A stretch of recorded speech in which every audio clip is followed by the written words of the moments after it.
পুরুষের প্রথম স্পর্শ পেয়েছিলাম যখন আমার বয়স 8 বছর, তাও আবার আপন খালাতো ভাইয়ের হাতে। বেড়াতে এসেছিল আমাদের বাড়িতে, সবাই ওকে খুব ভালোবাসতো, খুব আদর করত, তাই কখনো ওর বিপক্ষে বলার সাহস পাইনি। লুকোচুরি খেলার নাম করে আমাকে অন্য রুমে নিয়ে যেত। সেখানে যাওয়ার পর লুকিয়ে থাকার নাম করে আমার শরীরের এমন কোনো জায়গা নেই যেখানে সে স্পর্শ করেনি। আমি জন্মের পর নাকি সারা বাড়িতে কান্নার মেলা বসেছিল। আমার মা আমাকে দুধ দেয়নি, আমার বাবাও দেওয়ালে মাথা আস্তাতে আস্তাতে কান্না করেছিল। শুধুমাত্র আমি মেয়ে হয়ে জন্ম নিয়েছি বলে তাদের সবার ইচ্ছে ছিল আমি ছেলে হয়ে জন্মাবো আর তাদের মনের আশা পূরণ করব। কিন্তু কেউ এটা ভাবে না তাদের সবারই জন্ম কিন্তু কোনো না কোনো নারীর গর্ভ থেকেই। আমি ঋতু, মা বলতো অল্প বয়সে আমার গ্রোথ অনেক বেড়ে গিয়েছিল। আমি সুন্দর ছিলাম কিনা জানি না, তবে আমি বেড়ে ওঠার পর থেকে আমার বাবা মায়ের আর আমাকে নিয়ে কোনো চিন্তা ছিল না। আমি তখনই একটু একটু বুঝতে পারতাম গ্রামের অনেক মানুষই আমার দিকে লোভনীয় দৃষ্টিতে তাকাতো।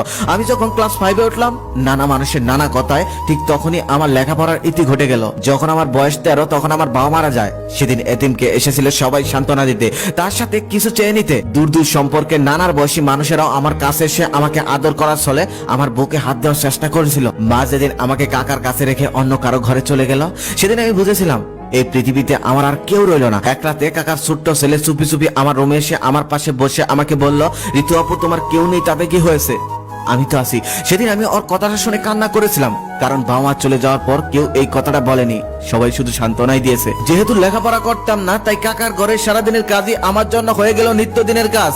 ঘর মোছা, থালা বাসন মাজা, কাপড় ধোয়া। যদিও রান্নাটা আমি করতাম না, তবে রান্না করার জন্য সমস্ত কাটাকাটি আমাকেই করতে হতো। এই ছোট্ট বয়সে এত কিছু করতে করতে হাঁপিয়ে উঠেছিলাম, তবুও করতাম নিজের ঘরে তো এটা ভেবে। কিছুদিন যেতে না যেতে বুঝলাম কাকি আর তার বড় ছেলে আমাকে সহ্য করতে পারে না। তারা সবসময় কাকাকে এটা নিয়ে চাপ দিয়ে থাকে আমার বাবার রেখে যাওয়া একটু সম্পদ, ওইটাকে আমার হাত থেকে জোর করে নিয়ে যাওয়ার জন্য। আমি তখন মনে মনে ভাবতাম আমি আবার সম্পদ দিয়ে কি করব, তাদের কাছেই তো থাকি, নিয়ে যাক না। এদিকে আবার এলাকার ছেলেরা নাকি বাড়ির সামনে দিয়ে ঘোরাঘুরি করে, এই নিয়ে কাকা কাকির মধ্যে প্রায় ঝগড়া হয়। আমি যথেষ্ট লোক চক্ষুর আড়ালে থাকতাম যাতে আমাকে নিয়ে বাড়িতে কোনো সমস্যা না হয়। তাদের এই ঝগড়াঝাটি আমি চুপচাপ শুনতাম। মাঝে মাঝে বাবা মায়ের ছবি ধরে কান্না করতাম আর বলতাম কোথায় ছিলাম আর কোথায় এসে বললাম। মা বাবা ব্যতীত এই পৃথিবীতে সবাই স্বার্থের জন্য ভালোবাসে, অতটুকু মেয়ে কতই বা বুঝতাম। তারপরও আমি ওই বয়সেই প্রাপ্ত বয়স্কের মতো ভাবতে শুরু করলাম। এভাবেই ধীরে ধীরে 15-তে পা দিলাম। গ্রোথ ভালো হয়, দেখতে বড় বড়ই লাগতো, শরীরে কিছু পরিবর্তন আসতে লাগলো, কিন্তু আমাকে এসব নিয়ে বোঝানোর কেউ ছিল না, তাই আমি নিজে নিজেই বুঝে চুপ থাকতাম। এক সকালে কাকার বাড়ির সবাই ঢাকায় চলে গেল, শুধু তাদের বড় ছেলের কলেজে পরীক্ষা ছিল তাই সে গেল না। আমার কাজ হলো তাদের বড় ছেলেকে বাসায় আসলে খাবার দেওয়া আর তাকে দেখে শুনে রাখা। আমি সারাদিন এই কাজগুলো করেই দিন কাটিয়ে দিলাম। রাতের বেলা সে আমাকে বলল, তুই আজকে আমার ঘরে থাকবি। ভাইয়ার মুখে এমন কথা শুনে আমি অবাক হয়ে গেলাম। আমি যদিও অন্য কারোর রুমে ঘুমাতে পারি না, তখন সে বলল আমি একা একা ঘুমাতে পারি না, আমার ভয় লাগে, তাই তুই আমার রুমে থাকবি।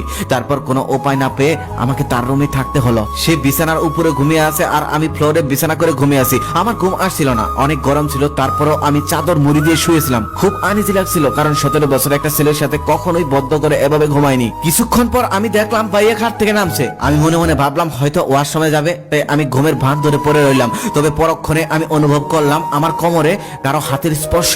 সেই হাতের স্পর্শ আস্তে আস্তে আমার বুকে দিয়ে যাচ্ছিল।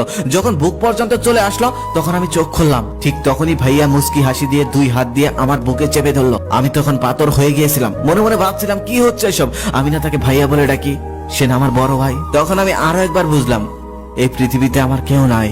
তারপর শুরু হলো এক অমানবীয় নির্যাতন। আমার চোখ বেয়ে শুধু পানি পড়ছিল, কিন্তু সেদিন আর শেষ রক্ষা হয়নি। পরের দিন কাকা কাকি আসলো, সমস্ত কিছু খুলে বললাম, কিন্তু তারা কিছুই বিশ্বাস করলো না। বিশ্বাস করলেও নিজের ছেলের জন্য উল্টো আমাকে অপয়া মিথ্যাবাদী বলে বাড়ি থেকে বের করে দিল। আমি সেদিন অনেক অনুরোধ করেছিলাম তাদের সাথে শুধু একটু থাকার জন্য, কিন্তু ঠাই হয়নি। অবশেষে আমার জায়গা হলো রাস্তায়। সমাজের লোলভ দৃষ্টি আর হিংস্র পশুর মতো মানুষের হাত থেকে বাঁচার জন্য আমি চিন্তা করলাম আমি আত্মহত্যা করে ফেলবো। রাস্তার উপরে বিশাল ব্রিজ থেকে লাফিয়ে পড়বো বলে মনস্থির করলাম। তখন পুলিশের টহলরত গাড়ি সেখান দিয়ে যাচ্ছিল আর একজন পুলিশ এসে আমাকে ধরে ফেললো। আমার পরিচয় জানতে চাইলে আমি তখন তাদেরকে বললাম এই পৃথিবীতে আমার কেউ নেই, তাই আমি আত্মহত্যা করতে চাইছিলাম। সেই গাড়িতে একটি যুবক পুলিশ সদস্য ছিল, সে আমাকে নিয়ে তার মায়ের কাছে নিয়ে গেল। আমি তখন আমার জীবনের সমস্ত কথা খুলে বললাম, কারণ সেই ছেলেটি আমাকে বিয়ে করবে বলে মনস্থির করেছিল। আমি সেই ভালো মানুষটাকে ঠকাতে চাইনি, তাই আমি সমস্ত ঘটনাই খুলে বললাম। তবে সেদিন আমি একটা জিনিস নতুন করে শিখেছিলাম, পৃথিবীতে যেমন পশুর মতো মানুষ আছে, ঠিক তেমনি মহান মানুষ আছে। সে আমার সমস্ত ঘটনা শোনার পরেও আমাকে ধুমধাম করে বিয়ে করলো। আমাদের সংসার চলছে ভালোই, কিন্তু সহ্য হচ্ছে না পাড়া প্রতিবেশের আশেপাশের মানুষ আমাকে নিয়ে, আমার শ্বশুর বাড়িকে নিয়ে নানান কটু কথা বলে। এগুলো শুনলে আমার খুব কষ্ট হয়। জানি না আমার বাকি জীবনটা কিভাবে কাটবে। পুরুষরা কতটা হিংস্র হতে পারে তা শুধু এই সমাজের অসহায় নারীগুলোই বলতে পারে। আর এই সমাজের মানুষের কথা কতটা ধারালো হতে পারে তা শুধু যাদের একটু দুর্বল পয়েন্ট আছে তারাই বলতে পারে।